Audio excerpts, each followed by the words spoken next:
हिंदुस्तान और पाकिस्तान की फौज पिछले 60 सालों में 4 जंग लड़ चुकी है, लेकिन इंडिया और पाकिस्तान में 2 ऐसी सरकारी एजेंसीज हैं जो हर रोज हर पल जंग लड़ रही हैं। इंडिया की रॉ और पाकिस्तान की ISI।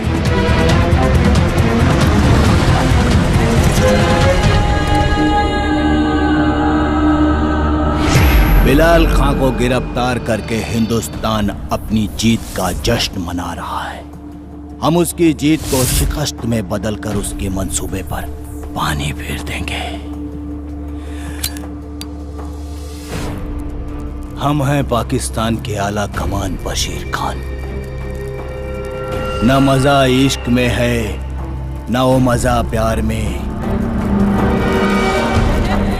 मजा तो है जलते हुए हिंदुस्तान के दीदार में।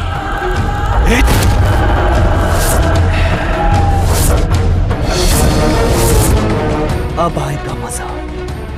जिस तरह आज आपने हिंदुस्तान के नक्शे को जलाया भाईजान, पूरे हिंदुस्तान को जलाएंगे। ऐसा ही होगा अस्कर खान, ऐसा ही।